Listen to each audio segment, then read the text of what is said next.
What happens when the greatest empire of the ancient Mediterranean decides that another civilization should not just be defeated but erased from history itself? And what kind of people would stand their ground knowing they were outnumbered, starving, and surrounded by the most disciplined army the world had ever seen? This is the story of the Siege of Carthage, the final act in a struggle that spanned over a century, where Rome and Carthage fought not for survival alone, but for dominance over the known world. What began as a bitter rivalry of trade and territory ended in one of the most shocking episodes of total destruction the ancient world had ever witnessed. Over the next chapters, we will journey through the desperate defense of Carthage, the unyielding fury of Rome, and the haunting decision that ensured Carthage would burn until nothing remained but ash. If you've ever wondered how an empire wealthy, proud, and ancient could vanish so completely that only scattered ruins remain today, then stay with me, because what you're about to hear is not just history, it's a warning about how far human vengeance can go. Don't forget to subscribe. This is one story you won't want to miss. Shadows of rivalry. Long before flames consumed the walls of Carthage, long before Roman soldiers marched across its streets with swords dripping in the blood of its citizens, the story began as a rivalry not of armies, but of trade. The Mediterranean was a sea of opportunity, and in its western half, two powers rose like titans: Rome, the ambitious republic clawing its way out of Italy, and Carthage, the maritime empire whose ships controlled the waves from North Africa to Spain. Carthage had been founded centuries earlier by Phoenician settlers, seafaring merchants from the city of Tyre. They brought with them not only the skills of navigation and trade but also an uncheckable belief in their destiny as rulers of the seas. By the 3rd century BCE, Carthage was rich, powerful, and deeply entrenched in the commercial lifeblood of the Mediterranean. Its harbors bustled with merchants, its treasuries overflowed with silver from Spanish mines, and its war fleets could outmatch almost any rival. But Rome was rising. Unlike Carthage, it did not command fleets, at least, not yet. Rome's strength was its army, the legions that marched with brutal efficiency, conquering the Italian peninsula one campaign at a time. While Carthage looked outward across the sea, Rome looked inward, tightening its grip on Italy, consolidating power, and forging alliances through cunning diplomacy and unyielding warfare. The first spark between these two giants ignited over Sicily. Sicily was not just an island, it was the breadbasket of the Mediterranean. Whoever controlled it controlled grain, trade routes, and influence over the Central Sea. When Rome's interests collided with Carthage's dominance there, neither side would back down. Thus began the Punic Wars, 3 devastating conflicts that would stretch across more than a century. The First Punic War was brutal. Rome, a land power with little naval experience, stunned the world by building a massive fleet almost overnight. Carthage, master of the sea, suddenly found itself outmaneuvered by a rival who refused to play by the old rules. When Rome invented the corvus, a boarding device that turned sea battles into infantry skirmishes, the balance shifted. Carthage's sleek ships and naval expertise counted for less when Roman soldiers stormed across the decks, turning the clash into a melee of steel and blood. After 23 years of grinding war, Carthage was forced to surrender Sicily in 41 BCE. It was a staggering blow. Yet Carthage was not destroyed. Instead, it turned to Spain, expanding its empire on the Iberian Peninsula and enriching itself with silver, manpower, and resources. From this expansion rose one of history's greatest generals, Hannibal Barca, and it was Hannibal who would bring Rome to the brink of destruction in the Second Punic War. Imagine the scene: Hannibal leading tens of thousands of soldiers, war elephants lumbering across the snowy Alps, defying the very elements to strike at Rome's heart. For years, he terrorized the Italian countryside, shattering Roman armies in battles that became legend. Trivia: Trasimene, Cannae. At Cannae, into 16 BCE, Hannibal annihilated a Roman army nearly twice the size of his own, killing tens of thousands in a single day. For Rome, it was a humiliation so profound that it seared into their collective memory. But Rome did not break. That was the difference. Carthage's brilliance was embodied in Hannibal, but Rome's strength was deeper. It was not one man, but an entire system that refused to yield. Slowly, methodically, Rome clawed back. Under Scipio Africanus, Roman legions struck into Spain, cutting off Carthage's resources, and eventually carried the war to North Africa itself. At Zama in 200 BCE, Hannibal faced Scipio. The battle was fierce, but Hannibal's genius could not overcome Rome's momentum. Carthage was defeated, forced to pay crushing reparations. Stripped of its overseas empire, and forbidden from waging war without Rome's consent. For a time, Carthage survived beaten, humiliated, but still breathing. Its citizens rebuilt, turning inward once more to trade and wealth. The city flourished again, a jewel of prosperity that made Roman senators nervous. Rome's hatred had not cooled since Cannae. Too many Romans. As long as Carthage existed, Rome could never feel safe, and so whispers began in the Senate. The phrase Carthago delenda est, Carthage must be destroyed, became a refrain, repeated by the fiery statesman Cato the Elder at the end of every speech, no matter the subject. It was a drumbeat of inevitability, but Carthage was not eager for another war. It had no wish to provoke Rome, yet history is cruel. When Numidia, a Roman ally, began encroaching on Carthaginian territory, Carthage fought back without Roman approval. That act, simple though it seemed, gave Rome the excuse it had been waiting for. In 149 BCE, Rome declared the Third Punic War. The city of Carthage, proud and ancient, would now face the storm alone. And as Roman legions landed on the shores of North Africa, the citizens of Carthage realized the truth. This was not a war for territory. This was a war for existence itself. The siege begins. The year was 149 BCE, and the fate of Carthage hung by a thread. The city still sparkled with wealth, its great harbors bustling with trade, its towering walls a symbol of defiance. But across the sea, the Roman war machine was on the march. And this time, Rome's intent was no secret. They were not coming to negotiate. They were not coming to humble Carthage. They were coming to erase it. Picture the scene. Roman ships, hundreds of them crossing the Mediterranean, their sails darkening the horizon like a storm. On board were nearly 80,000 soldiers, hardened by generations of warfare, armed with steel, discipline, and an iron will forged from centuries of struggle. Leading them was Manius Manilius, consul of Rome, alongside a host of ambitious commanders eager to claim glory. When the Romans landed in Africa, they brought with them demands that shocked even their allies. At first, Rome cloaked its intentions behind the language of diplomacy. They summoned Carthaginian envoys and offered peace on impossible terms. First, Carthage must hand over 300 noble children as hostages. Then, they must surrender their weapons, every sword, every spear, every catapult. Desperate to avoid bloodshed, the Carthaginians complied. Families wept as their sons were led away, and warehouses full of arms were delivered to the Romans. But then Rome revealed its final condition. The city itself must be abandoned. The population of Carthage was to move inland, far from the sea, and the city was to be destroyed.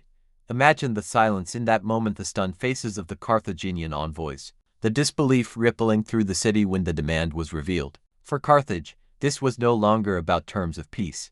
This was annihilation disguised as negotiation. There would be no survival, no compromise, no mercy, and so Carthage chose to fight. With their weapons surrendered, the people of Carthage scrambled to forge new ones.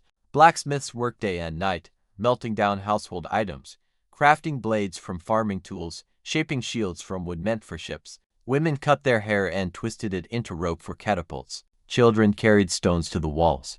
It was not just an army that prepared to fight, it was an entire city. The city itself was formidable.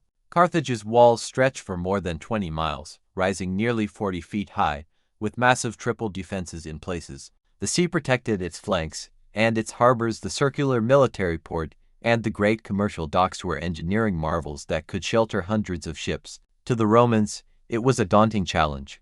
To the Carthaginians, it was hope. The siege began with thunder. Roman legions encircled the city, cutting off supplies and trade, tightening the noose day by day. Siege engines were rolled forward, towers of wood groaning under their own weight, bristling with Roman soldiers who hurled stones and flaming bolts into the city. Rams pounded against the walls. Drums echoed across the battlefield as the disciplined ranks advanced, shields locked, spears thrusting. But Carthage was not passive. From the walls, defenders rained down missiles, arrows, and burning pitch. They sallied out in sudden attacks, ambushing Roman soldiers with desperate ferocity. Time and again, the Romans were pushed back. Carthaginian courage turned every street, every gate, every stretch of wall into a battlefield. Have you ever wondered what it feels like to fight for a city you know may not survive? The people of Carthage lived that reality every single day. Families huddled in fear as stones from Roman catapults smashed into their homes. The smell of fire and blood hung over the streets. And yet, in the midst of despair, defiance burned brighter than ever. For months, the siege dragged on.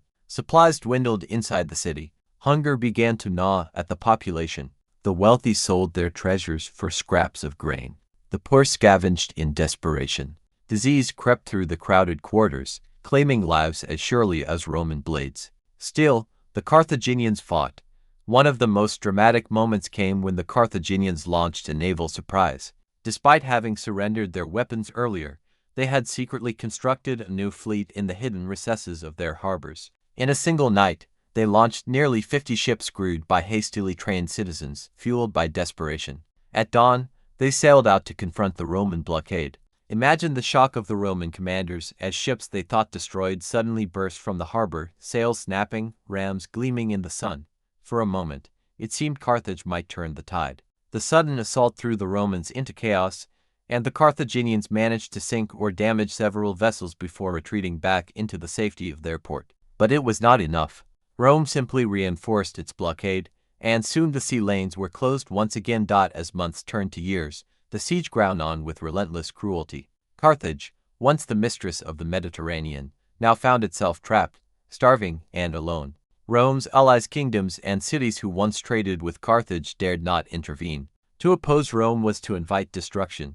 And yet, the longer the siege dragged on, the more it exposed Rome's own vulnerabilities. Roman soldiers grew weary of the endless assaults. Disease spread through their camps as well, and morale began to falter. Commanders squabbled, their egos clashing even as the Carthaginians fought with the desperation of a cornered beast.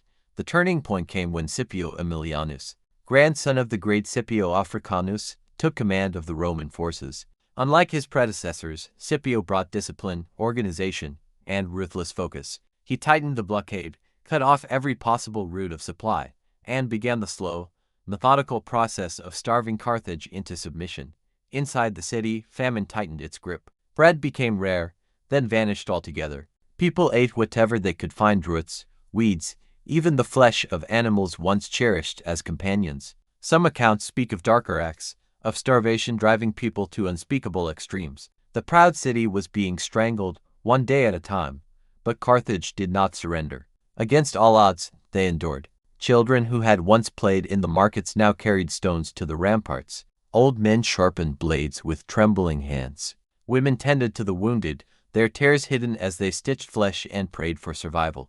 Every citizen became a soldier in the final struggle. By the second year of the siege, the world knew what was at stake. This was not simply a war, it was the test of an idea. Could Carthage, surrounded, starving, and broken, still defy the might of Rome? Could a city fight not for victory, but for the right to exist? The answer, as history would soon reveal, was both awe-inspiring and tragic. Because the walls of Carthage would not fall easily. And when they did, the battle for the city would become one of the bloodiest, most desperate street fights in all of antiquity. The Romans were about to discover that destroying Carthage would require not just victory on the battlefield but the annihilation of a people who refused to bow.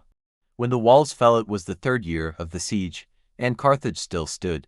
To the Romans, it was both an embarrassment and a challenge. Here was a city they had sworn to obliterate, yet its people continued to defy them. Every day the Roman Senate demanded news. Every day Scipio Aemilianus was reminded that his family's legacy, the glory of Scipio Africanus, rested on his shoulders. Carthage had to fall. By 147 BCE, the noose had tightened beyond breaking. The blockade was absolute, the famine unbearable, yet still the Carthaginians fought on. The walls, though battered, had not given way. Scipio knew that if Rome was to finish this war, it could no longer rely solely on starvation. The city had to be stormed. The Romans launched their assault with terrifying precision. Siege engines creaked forward, towers as tall as the walls themselves, bristling with soldiers and fire. Rams hammered relentlessly at the gates. Catapults flung stones the size of men into the city, shattering homes and temples alike. From the sea, Roman marines pressed their attack, forcing Carthage to defend on every front at once. And then it happened. After months of pounding, a section of the wall finally gave way. The Romans poured in like a flood, shields locked, spears thrusting, voices raised in a deafening war cry. For most cities in the ancient world, this would have been the end, but not for Carthage. What followed was not a collapse, but the transformation of the city itself into a battlefield. Every street became a barricade. Every house became a fortress. The Romans advanced, but with every step they paid a price in blood. Carthaginian defenders rained down missiles from rooftops, hurled burning torches, and ambushed patrols in alleys so narrow that Roman formations broke apart. Women joined the fight, carrying stones to the walls, even thrusting knives into Roman soldiers when they passed. Children shouted warnings and carried water to the wounded. The entire city had become an army. Imagine the chaos. Roman legionaries trying to force their way down streets littered with rubble, only to be met with sudden showers of javelins from above. Soldiers setting fire to one house, only to find defenders bursting from the smoke to strike them down. Carthage was no longer just defending its walls, it was fighting for its soul, inch by inch, room by room. Scipio realized that brute force would not be enough. He ordered his men to burn the city block by block. Flames roared through neighborhoods, consuming homes, shops, temples, everything that had once made Carthage a jewel of the Mediterranean. Behind the smoke and fire, the Romans advanced, slow and merciless. For 6 days and nights, the battle raged. 6 days of fire and screams, of walls collapsing and streets painted red. The Romans seized one quarter of the city, then another, but Carthage would not yield. Even as starvation gnawed at their bodies, the defenders fought like demons. They had nothing left to lose, and then came the final stand. The Carthaginians retreated into the Byrsa, the citadel at the heart of the city, where the great temple of Eshmen towered above the ruins. Thousands of citizens crammed into the fortress, ready to fight to the last. Roman soldiers surrounded it, their faces grim, their bodies weary, knowing that the end was near. Inside the Byrsa, a choice had to be made. Some begged for surrender, hoping for mercy from the Romans. But most knew the truth. Mercy would not come.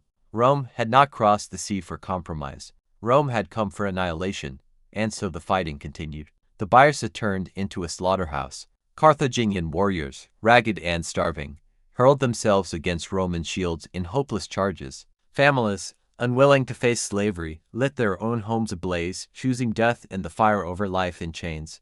Mothers clutched their children as flames rose around them, whispering prayers to gods who would never answer. One account tells us that as the temple of Eshmen burned, 500 defenders, along with their families, refused to leave. The fire consumed them all, their screams echoing through the night, mingling with the crash of collapsing stone. To the Romans outside, it was the sound of victory, but also of something darker, a sound that haunted even hardened soldiers. When at last the Byrsa fell, Carthage was finished. After 3 years of defiance, after centuries of power, the city lay in ruins. Roman soldiers moved through the smoldering wreckage, rounding up the survivors, 50,000 men, women, and children who would be sold into slavery. They wept as they were herded away, knowing they would never see their city again. Scipio himself, it is said, stood in silence as he watched the flames consume Carthage. Though Rome had won the greatest of victories, he wept, for even he, the conqueror, knew that what had been destroyed was more than just a city. It was a civilization. As the historian Appian tells us, Scipio quoted Homer, whispering words of foreboding, "A day will come when sacred Troy shall perish, and Priam and his people shall be slain." He understood in that moment that all empires, even Rome, would one day fall, but for Carthage, that day had come now.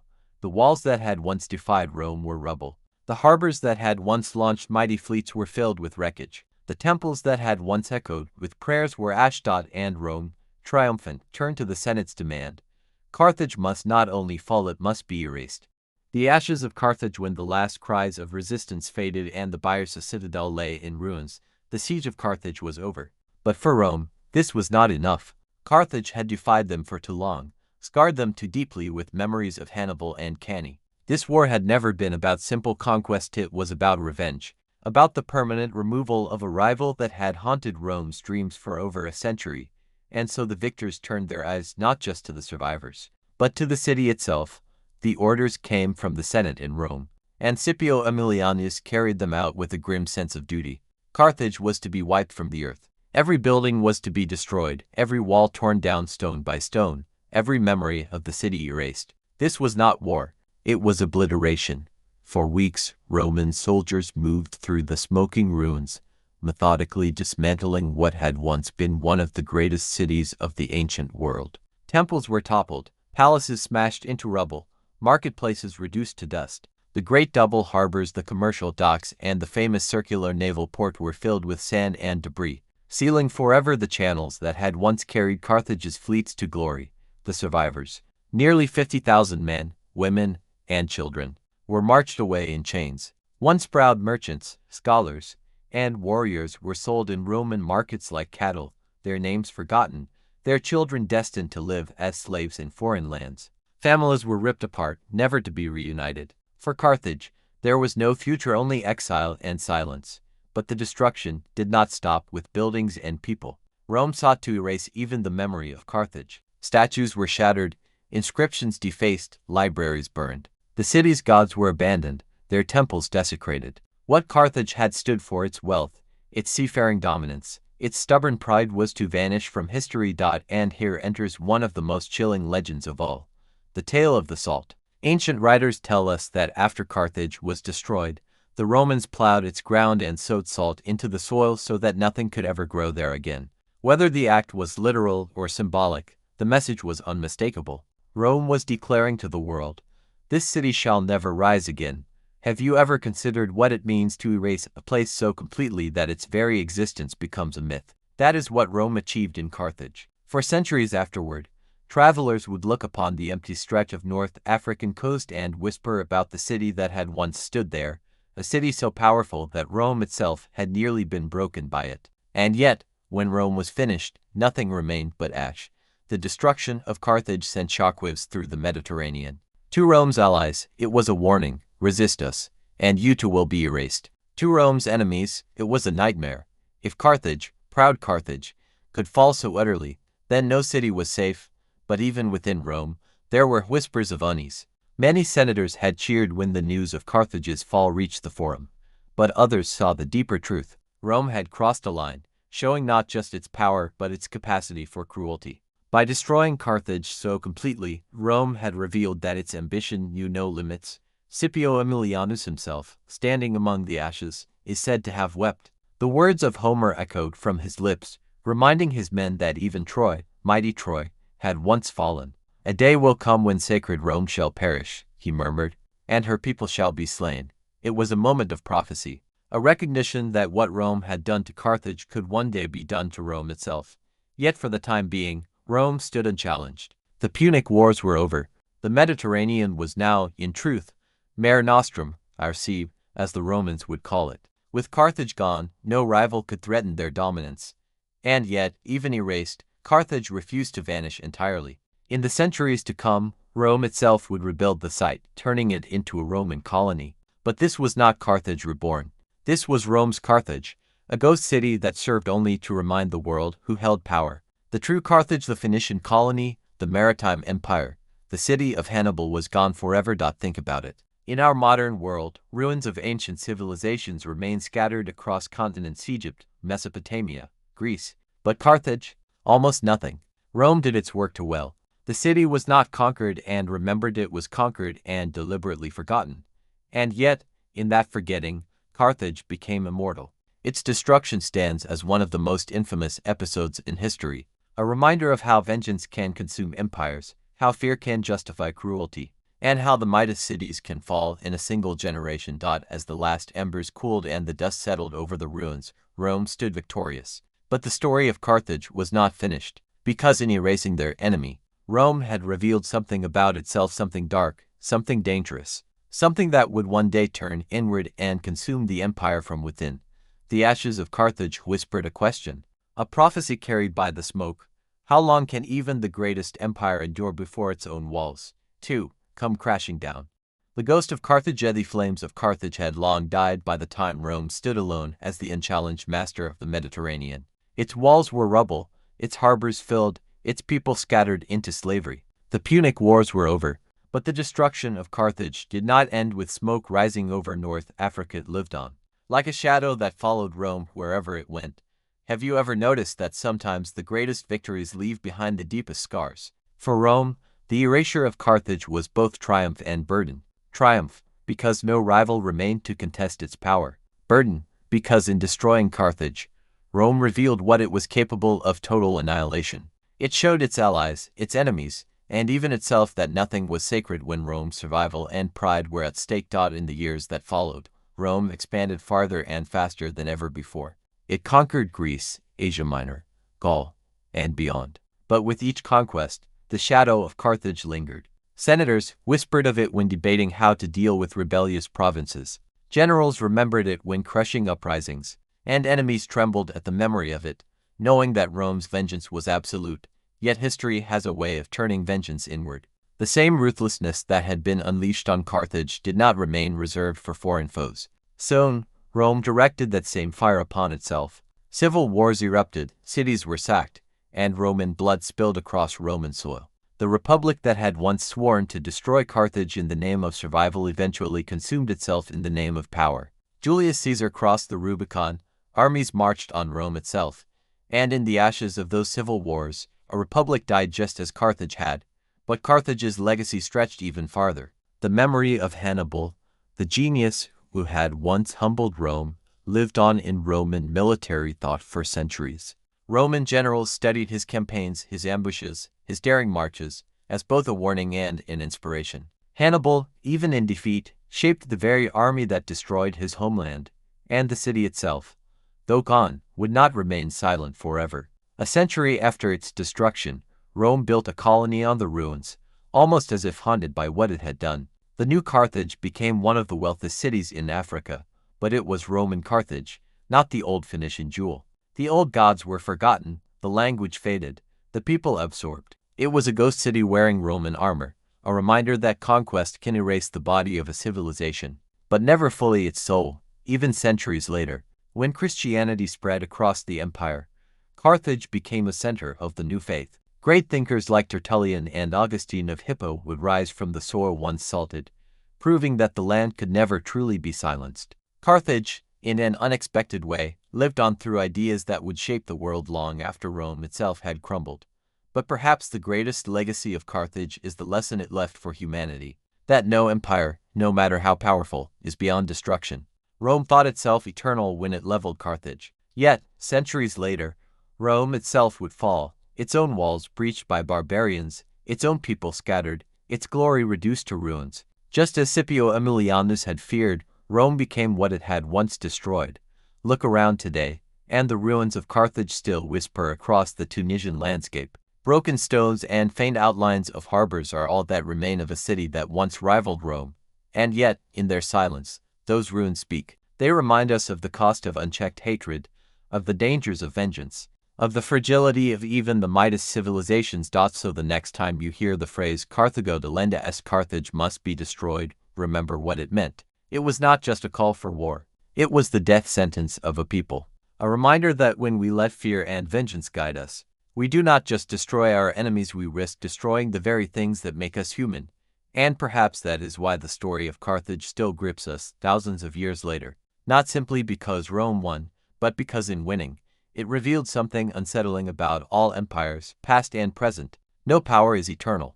No city is unbreakable. And sometimes, the greatest threat to a civilization does not come from without but from within. The ghost of Carthage still walks with us. The question is, will we listen to its warning?